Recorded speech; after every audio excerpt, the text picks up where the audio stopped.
ስለዚህ በዝረራ መሸነፍን መጀመሪያ እንደው ለመዘረርም ቁመና ያስፈልጋል። ስትቆም ነው የምትዘረረው። ባልቆምክበት የተዘረርክ ወድቀህ የጠበቅ ሰውዬ ከመጀመሪያው ለማጥላት መቆር ልክ አይደለም። ማን ነው ከ600 ሺህ እስከ 1 ሚሊዮን ቁጥሩ ከዛ ሊያንስም ሊበዛም ይችላል። የቁጥር ጉዳይ አይደለም። የአንድ ሰው ህይወት ያሳዝናል። ያንን አድርጋችሁ አሁንም እንደገና በማታሸንፉት ጦርነት ውስጥ እርግጠኛ በምትሆኑበት በማታሸንፉበት ጦርነት ውስጥ እነዚህን ልጆች ለመማገድ ማሰብ ምን ያህል ጠላትነት እንደሆነ ሰባይነት የሚሰማቸው ዓለም አቀፍ ተቋማት የአውሮፓ ህብረትን በሚገባ አውግዟቸዋል። ሰርቶ ማስረከብ ትልቁ መርሃችን ነው የሚለው ድርጅታችን ቴምር ሪል ስቴት 8 ፕሮጀክቶችን ገንብተን ያስረከብን ሲሆን ሳር ቤት ላይ ከዚህ ቀደም 4 ሳይቶችን ለሽያጭ አውጥተን መጨረሳችን ይታወቃል። አሁን ደግሞ 5ኛና የመጨረሻው ሳይታችንን እዛው ሳር ቤት ላይ ለእናንተ እነሆ ብለናል። እንዲሁም ከ69 ካሬ ጀምሮ ባለ 1 መኝታ እስከ ባለ 3 መኝታ በ20% ቅድመ ክፍያ ብቻ ቀሪውን በ3 ዓመት ያለምንም ወለድ የሚከፍሉበትን እድል አመቻችተንላችሁ የቤት ባለቤት እናደርጋችሁ ዝግጅታችንን ጨርሰናል። እንዲሁም የገበያ ማዕከሎችን ስትፈልጉ ለነበራችሁ ደንበኞቻችን ዋና ዋና ቦታዎች ላይ በፒያሳ በቃሊቲ ገላንና እንዲሁም በመሃል ቡልጋራ ላይ ከነደንበኛው ይዘንላችሁ መተናል። ከ20 ካሬ ሜትር ጀምሮ ሱቆችን ያቀረብንላችሁ ሲሆን ያለምንም ተጨማሪ ወለድና በትንሽ ጊዜ ውስጥ ከፍለው የሚጨርሱበትን እድል አመቻችተንላችኋል። ለተጨማሪ መረጃና ሳይቱን ለመጎብኘት በ0928 83 12 19 ይደውሉልን። ቴምር ፕሮፐርቲስ የህልሞ ማረፊያ። ሐሙስ ሰኔ 25 ቀን 2018 ዓ.ም በአዲስ ምንጭ ሚዲያ ብቻ ለአዲስ ምንጭ ሚዲያ ቤተሰቦችና ይህን ቪዲዮ ለምትመለከቱ በሙሉ ሰላም ይሁን ለማለት እወዳለሁ። ከዚህ በማስከተል በሁለት አበይት ርዕሰ ጉዳዮች ላይ አንዱን በስፋት አንዱን ደግሞ በስሱ የመዳሰስ ይሆናል። በስፋት የመዳሰሰው የህወሓትን መግለጫ ሲሆን በስሱ የምመለከተው ደግሞ 7ኛውን ሀገራዊ ምርጫ የኢህአፓ ሰው የሆኑት ዶክተር አበባው ደሳለው ቅርጫ ወይም ደግሞ ኮታዊ ስራ ነው በማለት የሰጡትን መግለጫ አስመልክቶ በሁለቱ ላይ ማብራሪያ መስጠት ይጀምራሉ። አብራችሁን ቆዩ። ይህንን ቻናል ሰብስክራይብ በማድረግና ቤተሰብ በመሆን በዚሁ ላይ በየዕለቱ የምንገናኝ መሆኑን ሳበስርላችሁ በልዩ ደስታ ነው። እንግዲህ የትግራይ መግለጫን የሰጡት የህወሓትን መግለጫ የሰጡት ፈትለወርቅ ገብረ እግዚአብሔር ወይም ደግሞ ሞንጆሪኖ በመባል የሚታወቁትና የህወሓት ጽህፈት ቤት ኃላፊ የሆኑ በብዛት በርካታ ፖለቲካው ላይ የሚሳተፍ ሰው የሚያውቃቸው ናቸው እና የመግለጫው መነሻ በትግራይ ህዝብ ጥቅም አንደራደርም ይላል። መልካም፣ እዚህ ውስጥ ያሉትን ዝርዝር ነገሮች ነው ማየት የምፈልገው። በትግራይ ህዝብ ጥቅም እየተደራደሩ ነው ወይስ እየተደራደሩ አይደለም የሚለውን በደንብ ማስመር ያስፈልጋል። መነሻ ያደረጉትን የትግራይ ህዝብ ጥቅም የሚረጋገጠው በኢትዮጵያ ፌዴራላዊ ዲሞክራሲያዊ ሪፐብሊክ ህገ መንግስት አማካይነት ህገ መንግስቱ ይሻሻላል አይሻሻልም በሂደት የምናየው ሆኖ በዚህ ውስጥ በተቋቋሙ ህግ አውጪ፣ ህግ አስፈጻሚና ህግ ተርጓሚ በሀገራችን በወጣው የምርጫ ቦርድ ህግና በሀገራችን ህግና ስርዓት መሰረት በሚካሄድ ሁኔታ ውስጥ እንጂ አጉራ ዘለል በመሆን አምባገነን በመሆን ጎጠኛ የሆነ ቡድን ፈጥሮ ህግና ህገ መንግስትን እየተጻረሩ በመሄድ እንዳልሆነ ሳይታለም የተፈታ ነው። ግን ያነሱትን ነገር እንመልከተው። አንደኛው ከፕሪቶሪያ ስምምነት በኋላ በትግራይ ህዝብ ላይ ስልታዊ የዘር ማጥፋት ወንጀል ቀጥሏል የሚል ነው መጀመሪያ የተነሳው። ይህ ቢሆን ኖሮ ጀግኖቹ ትንታጎቹ ኢትዮጵያዊ ስሜት ያላቸውና ከኢትዮጵያውያን ጋር ከመጀመሪያው ጀምሮ የሰሩ የነበሩና በኋላ በሂደት የተቀላቀሉ በምንም ተአምር በምንም አይነት ሁኔታ ነባር ታጋዮች ከማንም ከነፈትለ ወርቅም ሆነ ከነ ደብረጽዮን በተለይ አዲስ ከመጡት ጋራ አሳማዎች ጋራ በምንም ተአምር ተለይተው አይሄዱም ነበር። ለምሳሌ በግልጽ ቋንቋ እናገር፣ በምንም አይነት ሁኔታ ውስጥ አሳምሬ ነው የምገልጸው። ጀነራል ሳሞራ የኑስ በትግራይ ህዝብ ጥቅም የትግራይ ህዝብ ላይ ስልታዊ ዘር ማጥፋት ቢቀጥል ከብልጽግና ጋራ በጓዳዊነት የመስራት ሁኔታ አይኖርም። በተመሳሳይ ጀነራል ጻድቃን ገብረትንሳኤ፣ ጀነራል ዮሐንስ ገብረ መስቀል፣ ጀነራል ገብረ እግዚአብሔር፣ ክብርት ኬሪያ ኢብራሂም፣ ክቡር ዮሐንስ እንዲሁም ክቡር ዶክተር አረጋዊ በርሄ በጣም በርካታ ዘርዝረን የማንጨርሳቸው የህወሓት ልጆች በሰላማዊ መንገድ የሚታገሉ ሌሎችንም ፓርቲዎች ፈጥረው ብልጽግናን እየተቃወሙ ጭምር አብረው በሰላማዊ መንገድ ወደ ትግል ውስጥ አይገቡም ነበር። ሁሉም የሚከተለው መንገድ ሌላ ይሆን ነበር።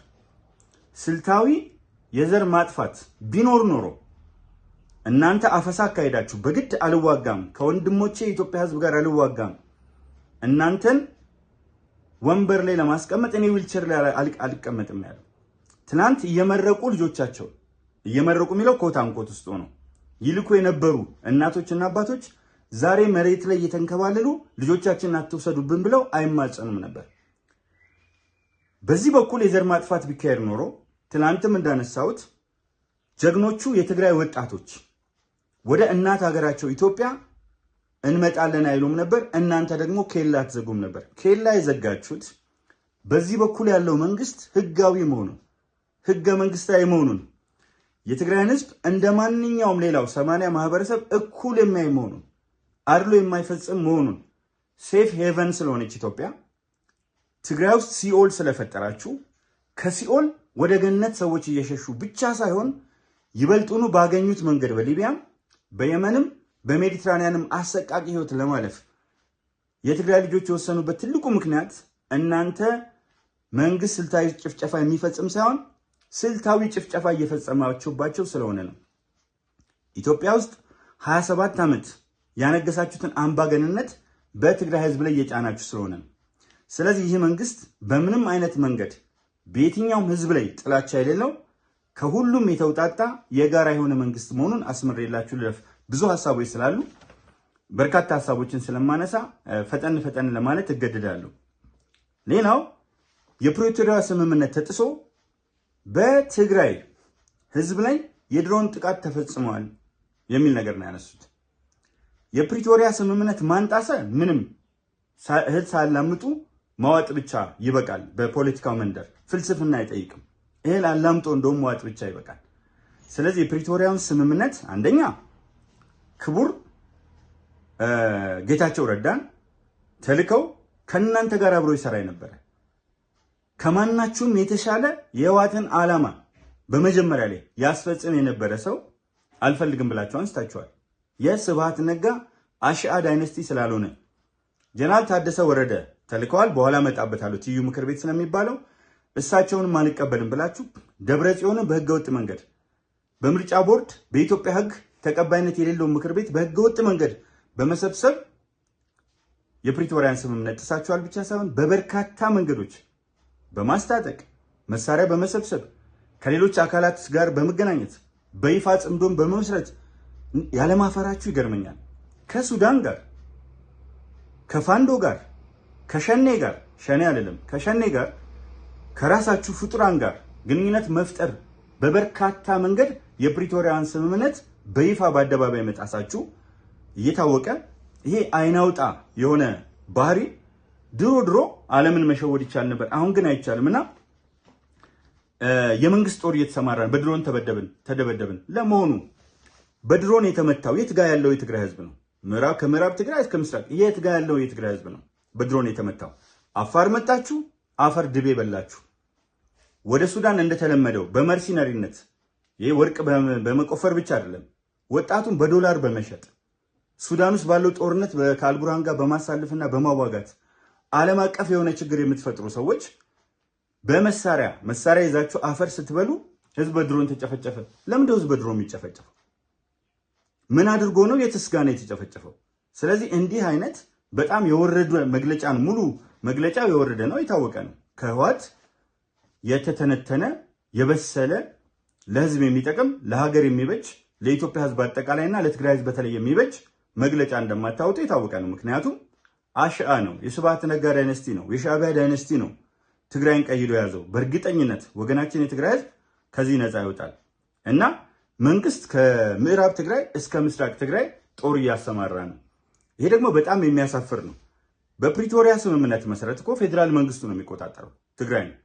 ፌዴራል አርሚው ነው የሚቆጣጠረው በህገ መንግስታችን ደግሞ የፕሪቶሪያም ስምምነት ይሁን የትኛውም ስምምነት የኢፌዴሪን ህገ መንግስት ሊሽር አይችልም። ራሳችሁ ታውቁታላችሁ፣ ያወጣችሁትም ነው። ስለዚህ በፈለገው መንገድ ሰራዊቱን ማስገባትና ልክ እንደየትኛው የኢትዮጵያ ክልል የፌዴራሉ ሰራዊት መግባት ይችላል። አይገባም የሚል አይንቀሳቀስም የሚል የለም። የፌዴራል ተቋማትን ይጠብቃል፣ የተለያየ ነገር። ስለዚህ ሊያሰማራ ነው። እናንተ ለጦርነት አዋጅ አውጥታችሁ ረቂቅ ህግ አውጥታችሁ ከ5 ዓመት እስከ 25 ዓመት ያው የታወቀ ነው እስከ መረሸን ድረስ አዋጅ አውጥታችሁ እያንዳንዱ ወጣት በግድ አፈሳ የለም እንዴ ምንድነው ያለው የሚለው መግለጫችሁ በጣም ነው የሚያስቀኝ። መግለጫው ምንድነው የሚለው? የቀረ እድሜው ደርሶ ጤናው ችሎ ወደ ዘመቻ የማይወጣ እርምጃ እንወስዳለን ነው አይደል መግለጫው የሚለው። እድሜው የደረሰ እንደገና ደግሞ እንዳይሄዱ ያከላከለ በትግራይ ውስጥ ብቻ ሳይሆን በኢትዮጵያ ውስጥም በሌላው ዓለም ውስጥም ያለ እንግዲህ በትግራይ ውስጥ ብቻ ሳይሆን በሌላው የዓለም ክፍልም በኢትዮጵያም ያለ ሆኖ ይሄን ያከላከለ ሰው ሊወሰድበት የሚገባውን እርምጃ በይፋ ደንገጋቸዋል፣ በይፋ ጽፋቸዋል፣ አዋጅ አውጥታቸዋል። በዚህ አዋጅ መሰረት እየተንቀሳቀሳችሁ ነው፣ ጦር እያስገባችሁ ነው።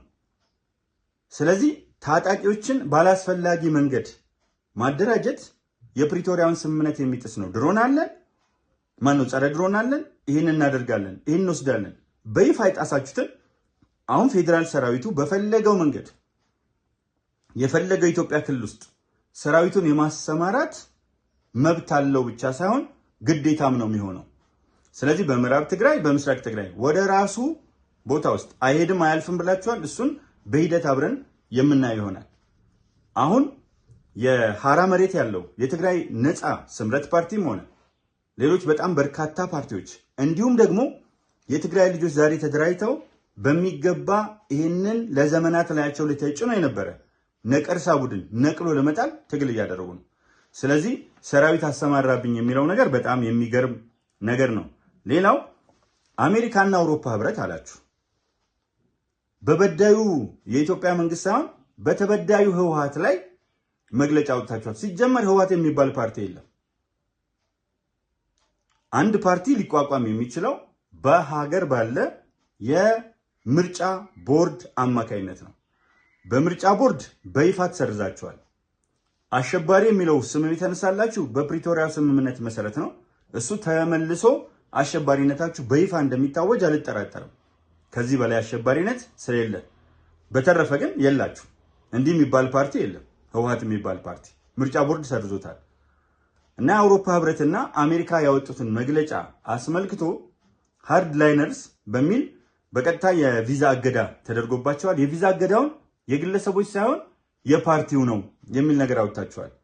ፓርቲ ውስጥ እኮ ያሉ ሃርድ ላይነርስ ፓርቲ የሚለውን ኮታ አንኮት ውስጥ አስቀምጠን ሃርድ ላይነርስ ግትር የሆኑ ችኮ የሆኑ የሰላም ስምምነትን የሚጥሱ ሰላምን መቀበል የማይችሉ በህግና ስርዓት የማይመሩ አምባገነኖች ጦርነት የሚቆሰቁሱ ተናግሯል እኮ በግልጽ አስቀምጠዋል። ከአንዴም ሁለት ያስጠንቅቋቸዋል። የአሜሪካ መንግስት ከ600,000 ሰው በላይ በልታቸዋል ብሏቸው የወጣቶችን ህይወት ቀጥፋቸዋል፣ የእናቶችን ህይወት ቀጥፋቸዋል። በዚህ ውስጥ ያላችሁ ነገር ስለሚታወቅ እኮ ነው። እንደገና ደግሞ በጭካኔ የሻዕቢያን ተልዕኮ ተቀብላችሁ የትግራይን ወጣት እንዳይኖር ለማድረግ ማን ነው ከ600,000 እስከ 1 ሚሊዮን ቁጥሩ ከዛ ሊያንስም ሊበዛም ይችላል። የቁጥር ጉዳይ አይደለም። የአንድ ሰው ህይወት ያሳዝናል። ያንን አድርጋችሁ አሁንም እንደገና በማታሸንፉት ጦርነት ውስጥ እርግጠኛ በምትሆኑበት በማታሸንፉበት ጦርነት ውስጥ እነዚህን ልጆች ለመማገድ ማሰብ ምን ያህል ጠላትነት እንደሆነ ሰብአዊነት የሚሰማቸው ዓለም አቀፍ ተቋማት የአውሮፓ ህብረትን በሚገባ አውግዟቸዋል። እና እዚህ ጋር ምንድነው ያሉት? የቪዛ ማዕቀብ እንደ ግለሰብ ሳይሆን የፓርቲ መርህ የሚጻረር ነው። የትኛው መርህ ነው ያላችሁ? የትኛውን የፓርቲ መርህ ነው የሚጻረር? እነሱ የሚንቀሳቀሱት የአውሮፓ ህብረትም ሆነ አሜሪካ ከራሳቸው ጥቅም ከራሳቸው ፍላጎት አንጻር ቢሆንም ሰብአዊነትም ደግሞ አንዳንድ ጊዜ የሚያንጸባርቁበት ሁኔታ አለ። አንዳንድ ጊዜ ደግሞ የፈለጉትን ውሳኔ ለነሱ በሚመቻቸው መንገድ ሀገር የሚጎዳ ህዝብ የሚጎዳ ውሳኔ ሊወስኑ ይችላሉ። ይህ ውሳኔ ግን በሚገባ የተቀመጠ ነው። ሌላው የትግራይ ህዝብና የህወሓት ጥያቄ በፍጹም መጀመሪያ የትግራይ ህዝብ እዛ ከስርም መርጠውናል ይላል፣ ተመርጠናል ይላል። አልተመረጣችሁ። ምርጫ በተወሰነ ጊዜ የሚካሄድ በህዝብ ይሁንታ የሚሆን በሀገር ህግ መሰረት የሚሄድ ነው። ስለዚህ የትግራይ ህዝብና የህወሓት ፍላጎት ብላችሁ በምንም ተአምር የሁለቱም ፍላጎቶች ራስን በራስ የማስተዳደር ማን ነካችሁ? ራስን በራስ አሁን ይሄ ተራ የሆነ ቃላት መጀቦኛ ነው። ራስን በራስ የማስተዳደር ዱዋል ፖሊቲ ነው ያለው ኢትዮጵያ ውስጥ። ፌዴራል መንግስት በአንድ በኩል አለ፣ የክልል መንግስታት በሌላ በኩል አለ። ለክልል መንግስታት ተለይቶ በተሰጠው ስልጣን ውስጥ ፌዴራል መንግስቱ አልገባም። መከላከያ ሰራዊታችን ሰሜን እዝን ጥቅምት 24 በተኛበት ቦታ አረዳችሁት። በአንድ ቀን እጅግ ባሰቃቂ ሁኔታ ራቁቱን አደረጋችሁ፣ ተሳለቃችሁበት። አንበጣ ሲጠብቅ፣ ትምህርት ቤት ሲገነባ፣ ከሻዕቢያ ሲጠብቅ የነበረውን ሰራዊት የሻዕቢያ ዳይነስቲ በዝግጅትና በእቅድ በተኛበት መብረቃዊ ጥቃት ስለተከበብን ወሰድን ብላችሁ ይፋዊ መግለጫ አውጥታችሁ ሰራዊቱን በልታችሁታል። እንቁ የኢትዮጵያ ህዝብ ልጆችን በልታችኋል። ስለዚህ ልውጣ ሲል መከላከያ ሰራዊቱም እንዳይወጣ ከልክላችሁ ከመጀመሪያው ጀምሮ ሙሉ ሂደቱን እናውቀዋለን። እዚሁ ኢትዮጵያ ውስጥ ነበር፣ እዚሁ በአይናችን እያየን ነበር። በሽሬ በተለያየ አቅጣጫ እንዳይወጣ ተከልክሎ ሰፋፊ ልምምዶች አድርጋችሁ መጨረሻ ላይ መንግስት ገና በመነሳት ላይ በነበረበት በማኮብኮብ ላይ በነበረበት 8 ዓመት ሆኖ ከመጣ ጦርነቱ 6 ገና 2 ዓመት በሚገባ ሳይጠናከር የተከናወነ ነው። መጨረሻ ላይ ግን ጀግኖቹ የኢትዮጵያ ተንታጎች ወንድሞቻቸው ከምዕራብ ከምስራቅ ከደቡብና ከኢትዮጵያ ህዝብ ጋር በመሆን እጅግ በጣም አሳፋሪ ሽንፈትን እንድትጎነጩ አደረጓችሁ። ከአንድም 3 ጊዜ ቁልፍ ሰዎቻችሁ ህይወታቸው እንዲያጡም ሆኖ በተንኮል የተቀነበቡት በአብዛኛው የተወሰናችሁት ደግሞ ለታሪክ ተጨማሪ ፍርድ ቆማችኋል። ፍርድ የምታገኙበትም ቀን ሩቅ አይሆንም። የራሳቸውን ዕጣ ፈንታ መወሰን፣ ይሄ እኮ በህገ መንግስት ላይ የተቀመጠ ነው። የራስን ዕጣ ፈንታ መወሰን የትግራይ ህዝብ የሚፈልገው ከሆነ የራሱን ዕጣ መቼም ይወስናል። እንዳይወስን የሚከለክለውም ህግ የለም። ስለዚህ በህዝቡ ስር አትታከኩ። ህዝቡንማ አንደኛ ልጆቹን አሳጣችሁት፣ እንቁ ልጆች ከ600 ሺህ እስከ 1 ሚሊዮን የሚደርስ። ሁለተኛ ዊልቸር ላይ በርካታ ወጣቶች አሉ። ሶስተኛ እጅግ በርካታ ወጣቶች በክራንች እየሄዱ ነው። አራተኛ የትግራይ እናቶች መሬት ላይ እየተንከባለሉ ሲያለቅሱ ሲጸልዩ ይህን ጦርነት አርቅልን ሲሉ አይተናል። አምስተኛ አሁንም አዋጅ አውጥታችሁ ከ5 ዓመት እስከ 25 ዓመት ብቻ አይደለም እስከ መረሸን የሚሄድ ባህሪያችሁ ይታወቃል። ይህን የሚያደርግ አዋጅ አውጥታችሁ እየተንቀሳቀሳችሁ። ስለዚህ የትግራይን ህዝብ ዕጣ ፈንታ ያወሳሰባችሁት፣ ዕጣ ፈንታውን ያበላሻችሁት። ዕጣ ፈንታውማ ከኢትዮጵያ ጋር ስለሆነ ኬላውን ከፍታችሁ ብትለቁት በስነ ስርዓት አውሮፕላን ቢበር ተውት። አውሮፕላን የትራንስፖርት መኪናዎች መሄድ አውቶሞቢሎች መሄድ ቢፈቀድላቸው የግል አውቶሞቢሎች ያላቸው ሁሉ ተሰልፈው ተመልሰው ወደ ምድራቸው ላይ ለመመለስ ነገር ግን ለቀው ይወጡ ነበር። ወጥተዋልም። ለዚህ ነው ኬላ ያዘጋችሁት፣ ለዚህ ነው አዋጅ ያወጣችሁት፣ ለዚህ ነው አላላውስ ያላችኋቸው። ስለዚህ ትግራይ ህዝብ ዕጣ ፈንታን ወስን ቢባል አክንትፍ ብሎ ነው የጣላችሁ። ተቃውሞ በጣም በስፋት እየተከናወነ ነው። እየረሸናችሁ በጉልበት እያስቆማችሁ በለመዳችሁት ስልት በከፍተኛ 1 ለ5 ከዛም በባሳ አደረጃጀት ጠርንፋችሁ በሻዕቢያ ዳይነስቲ ይዛችሁት እንጂ የትግራይ ህዝብማ ትናንትና በአደባባይ መጥቶ ከባዕድ ሀገር በተከፈተለት ድንበር እናንተ አስቻይ ሁኔታ የፈጠራችሁለት የሻዕቢያ ሰራዊት ገብቶ ያደረገው ይታወቃል። ስለዚህ ከዚህ ጋራ ከሻዕቢያ ጋራ በምንም ተአምር ቤተሰቦች የፈለገ ነገር ቢመጣ በህጋችንም በባህላችንም ሊታረቁ ይችላሉ። ከባዳ ጋር ነው የወሰናችሁት። የትግራይ ህዝብ ዕጣ ፈንታን ሱዳን አትወስንለት፣ ፋንዶ አይወስንለት፣ ሸኔ አይወስንለት፣ የሚወስንለት ራሱ።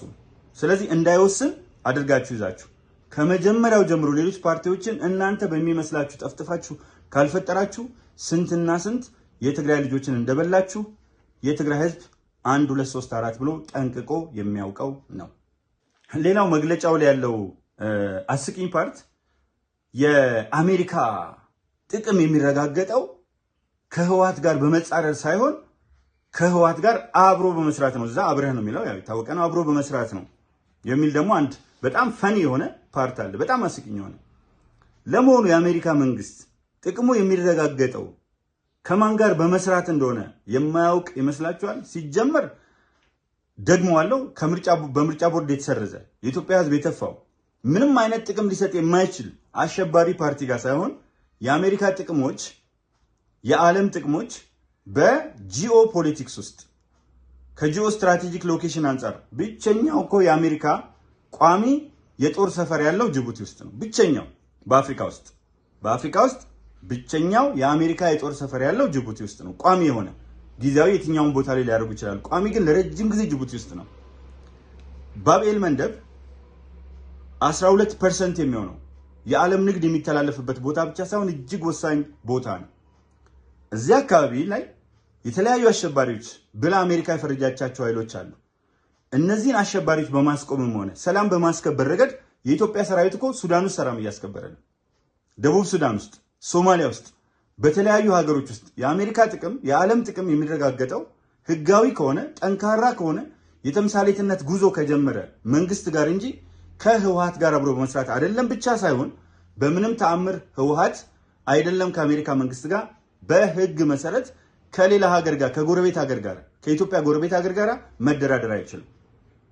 የህገ መንግስት መርህ በአደባባይ ጥሳችሁ በአደባባይ ጽምዶ የሚል ነገር መስረታችሁ የፕሪቶሪያ ስምምነት ተጣሰ ስትሉ ያለማፈራችሁ የፈጣጣነታችሁ የምናውቀው ስለሆነ እሱ አይገርምንም። አሁንም ይህን አይነት መግለጫ ነው የወጣው። ሌላው ድርድር የምናደርገው ወደ ሌላ ሶስተኛ ሀገር በመሄድ ሳይሆን ማን ነው በመሄድ እንጂ ወደ አዲስ አበባ በመምጣት አይደለም። እንግዲህ ድርድር የሚደረገው ወደ ሌላ ሶስተኛ ሀገር በመሄድ እንጂ ወደ አዲስ አበባ እንግዲህ ታደሰ ወረደም ነበር ጀነራሉ ደጋግሞ መጥቷል። ያው እዚህ ሲመጣ ይለኝና እዛ ሲመጣ ይደመራል እየተባለ ቢታማም መጥቷል። እዚህ መጥቶ ኔጎሺዬት አድርጎ መሄድ የሚከለክላችሁ የሚይዛችሁም የለም። ኔጎሺዬሽን the best method of conflict management ነው።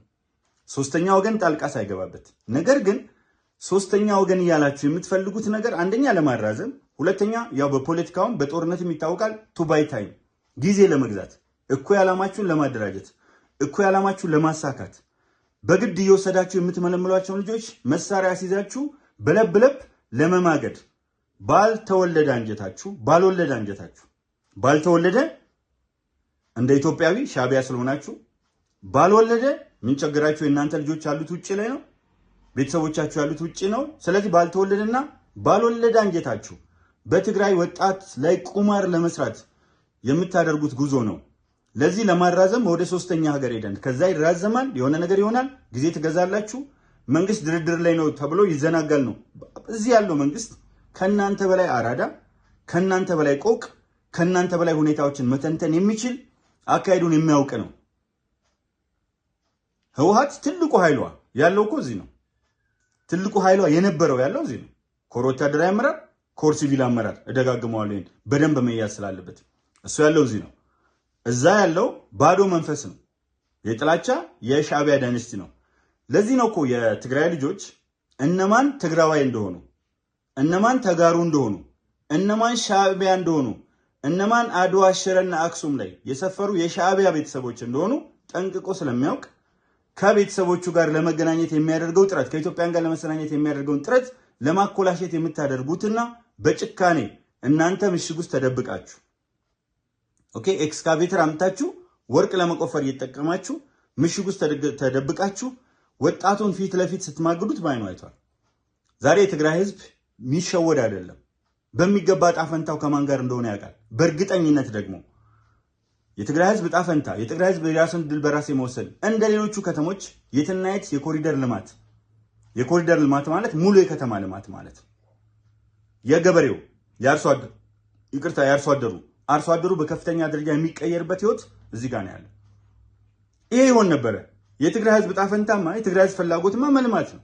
ሰላም ይፈልጋል፣ ሰላም አሳጣችሁት። ልማት ይፈልጋል፣ ልማቱ ላይ ቆማችሁበት። በቢሊዮኖች እየዘረፋችሁ ከአዜብ መስፍን ጀምሮ በቢሊዮኖች ብር አይደለም ዶላር እየዘረፋችሁ ያ እንዳይታወቅ ነው የምትንጫጩት። የትግራይ ህዝብ ስለማይለቃችሁ ነው ይሄን የምታደርጉት። አሁንም ሰቅዛችሁ ያዟችሁት ግን ይህን ህዝብ ማጥፋት ስለፈለጋችሁ እንጂ ወጣችሁ ትገላግሉት ነበር። ከኢትዮጵያ ውጪ የፈለጋችሁበት ሀገር ሄዳችሁ በዘረፋችሁት ገንዘብ መኖር ትችሉ ነበር። ግን የሻቢያ ዓላማስ እንዴት ይሳካ? የሻቢያን ዓላማ ለማሳካት ይሄን ያደርጋችሁ። ስለዚህ በደንብ እዚህ ላይ መሄድ ወደፊት ይገባል። ሌላው የአውሮፓ ህብረት ትግራይ ውስጥ አንድ ትዩ ምክር ቤት ተቋቁሟል። ቅድም ያነሳው ትዩ ምክር ቤት ተቋቁሟል አለ። ልክ አይደለም። ያለው በህዝብ የተመረጠ አንድ ምክር ቤት ነው። የት ጋር ነው በህዝብ የተመረጠው? በህዝብ የተመረጠው በህገ መንግስቱ መሰረት ጠቅላይ ሚኒስትሩ ባላቸው ስልጣን የሆነው በፕሪቶሪያ ስምምነት መሰረት የሆነውንማ ተራ በተራ አሳደዳችሁ። የሻቢያ ዳይነስቲ ብቻ ነው የሚመራው አላችሁ። ስለዚህ ትዩ ምክር ቤት ተቋቁሟል ብሎ የአውሮፓ ህብረት ሳያውቅ የሚሰራው ነገር የለም። አውቆ ጸረ ኢትዮጵያ ለማን ፍላጎት እንደሆነ ሊወስን የሚችላቸው ነገሮች ሊኖሩ እንደሚችሉ ታሳቢ ያደርጋሉ። በዚህ ላይ ግን የአውሮፓ ህብረት ትይዩ ምክር ቤት ያለው ትክክል እኮ ነው። እነ ደብረጽዮን ድጋሚ ነው የመጡት። ህዝብ የመረጣችሁ ከሆነ እኮ ታደሰ ወረደ አይመራም ነበር እስካሁን። ክቡር ጌታቸው ረዳ አይመራም ነበር። ጀነራል ታደሰ ወረደና ክቡር ጌታቸው ረዳ ሲመሩት ቆይተው ከዛ በኋላ እንደገና የትኛው ምርጫ አካሄዳችሁ ነው በዚህ ተመርጠው የመጣችሁ? ቀጥታ ነው እንዴት ተጠራራችሁት? እንደው ለይስሙላ እንኳን የጨረባ ተስካር ቢሆን እንኳን እኮ ድምፅ አላሰጣችሁ። የውሸት የምርጫ ቦርድ ትግራይ ውስጥ አቋቁማችሁ የራሳችሁ የሌለ የማይፈቀድ በሱ ምርጫ።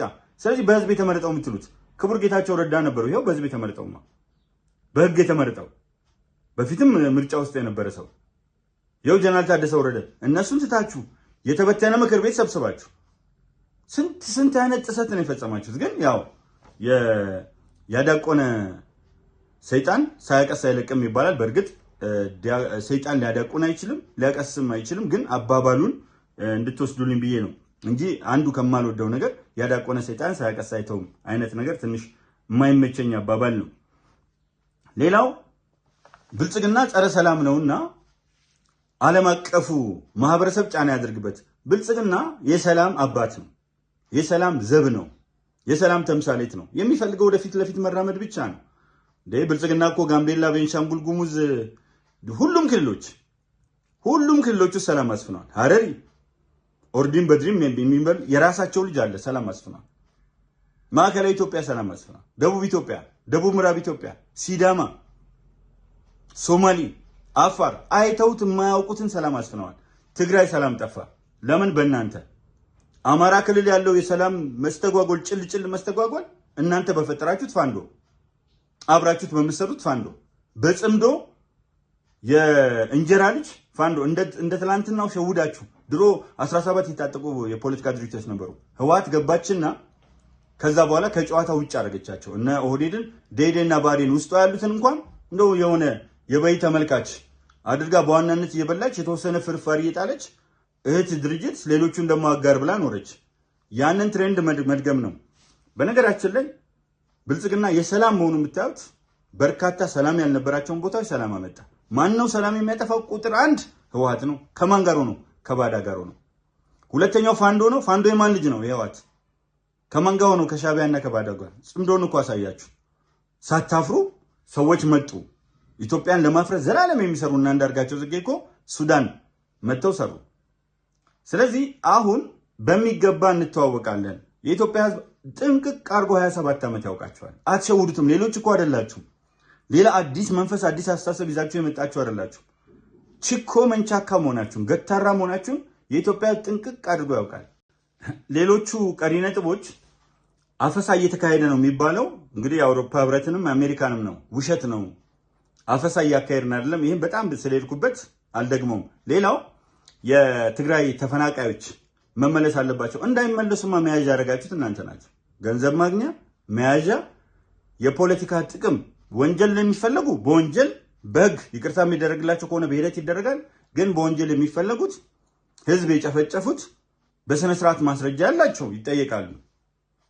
ሰላማዊ የሆኑት ግን እንዲመለሱ ከመጀመሪያው ጀምሮ በቂ የሆነ ስምምነት ተደርጓል። በሁሉም አቅጣጫ ይህን ስምምነት ተፈራሚ ማነው ተቀባይነት ኖሮት ህወሓት ብቻ ናት አልቀበልም ያለችው። የመግለጫው ማጠቃለያ እና የመጨረሻ ክፍል የሆነው ደግሞ የትም ቦታ ያላችሁ ተጋሮች በህብረት ሆነን በጋራ እንታገል። የተጋሩ ልጆች እኮ በጋራ ለመታገል የጋራ ምክር ቤት መሰረቱ፣ ፓርቲዎች መሰረቱ። አዲስ አበባ ሆነ አይደለም የምትመሰርተው። የት ሆነ? እናንተ የት ሆናችሁ ነው የምትሰሩት? ከውጭ ጭምር አይደል የምትሰሩት? ስለዚህ የትም ቦታ ይሆኑ የተጋሩ ልጆች የትግራይ ልጆች ናቸው ስለሆኑ ነው እኮ ጥሪ የምታደርጉላቸው። ለጦርነት ሲሆን ጥሪ ታደርጋላችሁ። የትም ቦታ ያላችሁ አብረን እንታገል ትላላችሁ። የትም ቦታ ያሉ ሰዎች ደግሞ ለትግራይ ህዝብ ትግል ሲያደርጉ ለትግራይ ህዝብ የሚያደርጉትን ትግል ትቃውማላችሁ። ይሄ ነው ደብል ስታንዳርድ ማለት። አየህ፣ ለእናንተ እኩይ ዓላማ ሲሆን ውጪ ያለውን የትም ቦታ ያለውን የትግራይ ሰው ትጠሩታላችሁ። ነገር ግን ለትግራይ ህዝብ ጥቅም ሲል ራሱን ያደራጀውን ሀራ መሬት ላይ ያለውን የሰላም ኃይል ስምረት ፓርቲ እጅግ በጣም ከእናንተ ጋር የነበሩ የምታውቋቸው አለቆቻችሁ ያሰለጠኗችሁ ሰዎች ግን ባለው የርዕዮተ ዓለም ልዩነት ቢኖራቸውም ኢትዮጵያዊ ከሆኑ ጋራ ነው አሁን ከብልጽግና ጋር እየሰሩ ያሉት ብቻ ሳይሆን በሰላማዊ መንገድ ብልጽግናን እኮ እየተቃወሙ በሰላማዊ መንገድ ይሰራሉ። ብልጽግናን እየተቃወመ ኢዜማ አመራር ሆኗል። የአማራ ብሔራዊ ንቅናቄ ብልጽግናን እየተቃወመ አመራር ሆኗል። ኦነግ ብልጽግናን እየተቃወመ አመራር ሆኗል። ይሄ መንግስት ከፖለቲካ ዴሞክራሲ አንጻር ያመጣቸው ለውጦች ራሱን አስችሎ መስራት ይችላል። ብዙ ጊዜ ችግሩ ምንድነው? እንዲህ አይነት ውይይቶችን በርካታ ሰዎች ደራሽ ነገር ወይም ደግሞ አደጋ ካልሆነ በስተቀር በብስለት የሚተነተኑ ነገሮችን የማዳመጥ ፍላጎት በጣም እየቀዘቀዘ መጥቷል። አሁን ግን ተመልሶ ይመጣል። በተለይ የዩቲዩብ ኮሚኒቲ ከሌሎቹ የተሻለ አስተሳሰብ ያለው ስለሆነ በሚገባ ነገሮችን ይከታተላል። እንግዲህ ስለ ህወሓት ከዚህ በላይ አልሄድም። ያወጣው መግለጫ ሙሉ በሙሉ እርስ በርሱ የሚጣረስ የህወሓትን ባህሪ በደንብ የሚያሳይ ውሸት ተደጋግሞ ሲነገር እውነት ይሆናል የሚለውን ፈሊጥ ይዞ የሚቀጥል ትላንት ደደቢት ላይ ከተነሳበት የማርክሲስት ሌኒኒስት ሪጂድ ማርክሲስት ኢንተርፕሬሽን ያልተላቀቀ ተቸካይና ቆሞ ቀር መሆኑን ቆሜክስ መሆኑን በይፋ የሚያሳይ መግለጫ እና ባዶ ወረቀት መሆኑን አይቻለሁ። ባዶ ወረቀት ይሻላል፣ አትሊስት ይጻፍበታል። ይሄ ግን የተሞነጫጨረ የተበላሸ ወረቀት መሆኑን ያየሁበት ነገር ነው። ሌላው በጣም የገረመኝ ነገር ዶክተር አበባው ደሳለው የሚባል ስሙን ልሳሳት እችላለሁ፣ ግን እንደዚህ አይነት ስም ያለው ሰው ያው በምርጫ ክርክር ወቅት አይተነዋል። ለሻዕቢያ ይከራከር የነበረ ሰው ነው እና በጣም ደግሞ እሱ ሌላ ፈኒ የሆነ በጣም አስቂኝ የሆነ ሰው ነውና ይሄ ምርጫ አለ እንግዲህ የኢትዮጵያን ሕዝብ እንዴት እንደሚንቁትና ለራሳቸው የሚሰጡት ነገር እንዴት እንደሆነ እና ሼር እንዴት እንደሚያደርጉት ይገርመኛል። ይሄን ባህሪ እንዴት ሼር እንደሚያደርጉት ከ50 ሚሊዮን በላይ የሆነ ሕዝብ ሲመርጥ እኮ እዛ ውስጥ በርካታ ፕሮፌሰሮች፣ ዶክተሮች፣ ኢንጂነሮች፣ ሶሲዮሎጂስቶች፣ ሳይኮሎጂስቶች፣ ፖለቲካል ሳይንቲስቶች፣ ሎየርስ፣ ሂስቶሪያንስ፣ በጣም በርካታ በሆነ ሙያ ላይ ያሉ ሰዎች ነገሮችን ጠንቅቀው የሚያውቁ ፖለቲካውን የበሉ ማን የተሻለ ለሀገር እንደሚሰራ በሚገባ የሚያውቁ ሰዎች ተዘርዝረው የማያውቁ በሚሊዮኖች ምርጫው ላይ ተሳትፈዋል። አርሶ አደሩ ደግሞ ከፋንክሽናል ኢሊትሬትስ በጣም የተሻለ መሆኑን ፕሮፌሰር ፎረስት ኮልበርን ፋንክሽናል ኢሊትሬትስ በሚለው ጽሁፋቸው ውስጥ በሚገባ ያብራሩት ነው። አርሶ አደሩ ከምሁሩ ይልቅ ኢትዮጵያን እኮ ነው ስፔሲፊክ ገልጸው ከምሁሩ ይልቅ ስለ ሀገር ጉዳይ ያገባዋል የሚል ነገር ጽፈዋል። ኮንቴክስቱ እሱ ነው። ዘ ክሩክስ ኦፍ ዘ ማተር እዛ ውስጥ ያለው ዋነኛ ነገር እሱ ነው። ሰብስታንሱ እሱ ነው። ስለዚህ አርሶ አደሩ ማን እንደሚበጀው ያውቃል። 80% በደንብ ጠንቅቆ ነው የሚያውቀው። ምንም እንኳን ፖለቲካ ውስጥ ገብቶ የፖለቲካ ሳይንስን መተንተን ባይችልም፣ ታሪካዊ ዳራዎች መተንተን ቢከብደውም፣ በአስተሳሰብ ግን ለሀገር የሚበጀው ማን እንደሆነ ለሱም ሆነ ለቤተሰቡ እፎይታ የሚሰጠው ማን እንደሆነ፣ ማን ማዳበሪያ እንደሚሰጠው፣ ማን ምርጥ ዘር እንደሚሰጠው፣ ማን ኤክስፐርቶችን እንደሚልክለት፣ ትናንት ከነበረበት የህወሓትና የደርግ ሰቆቃ ያላቀቀው የትኛው መንግስት እንደሆነ፣ ሌሎቹ ደግሞ በተቃራኒ ልጆቹን ከጉያው እየነጠቁ በግድ ወደ ጦርነት ውስጥ የሚማግዱ እንደሆኑ፣ ለባዳ የሚሰሩ ባንዳዎች መሆናቸውን አርሶ አደሩ ይሄን ለማወቅ ምንም አይቸገርም። አርሶ አደሩ በደንብ የበሰለ ነው፣ በደንብ የተጠነቀቀ ነው። ስለዚህ ይሄ አርሶ አደር መርጧል። አርብቶ አደሩ ትላንት የነበረውን ህይወት ዛሬ ያለውን መስኖ ዛሬ ለአርብቶ አደር ህይወት የሚያገለግሉ የግመሎች፣ ፍየሎች ከአርብቶ አደሩ ጋር የተያዙ ህይወታቸው የተያዘ ነገሮች አጠቃላይ ደግሞ ወደ አርሶ አደርነት እንዴት እየተቀየረ እንደሆነ ከፊል አርሶ አደር ከፊል አርብቶ አደር የሚለውን ቋንቋ አሁን አንዳንዴ ይስማማኛል። እሱን ይዞ እየሄደ መሆኑን ያውቃል።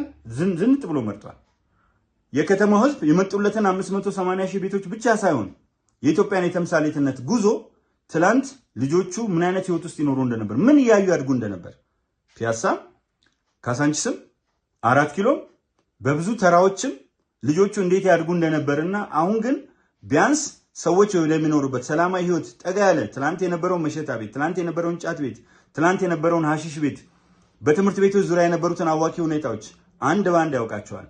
ዛሬ ላይ ደግሞ የመኖሪያ መንደሮች እየተለዩ፣ የኢንዱስትሪ ቦታዎች እየተለዩ፣ የገበያ ማዕከላት እየተለዩ፣ ዘመናዊ ቴክኖሎጂ እያደገ፣ የወጣቶች ማዘውተሪያዎች እየሰፉ፣ ከአጸደ ህፃናት እስከ ህፃናት መዝናኛዎች 35,000 የቅድመ መደበኛ ትምህርት ቤቶች እያንዳንዱን ያውቃል። ስለዚህ የመጣለትን የኮንስትራክሽን የማይኒንግ ስነ ምህዳሩ እንዴት እየተለወጠ እንደሆነ ብዙ ነገሮችን በትክክል ይመለከታቸዋል። የኢትዮጵያን የተምሳሌትነት ጉዞ ስለዚህ ብልጽግናን በከፍተኛ ርቀት የሚመራ ብቻ ሳይሆን ውድድሩን ከራሱ አርቆታልና መርጦታል።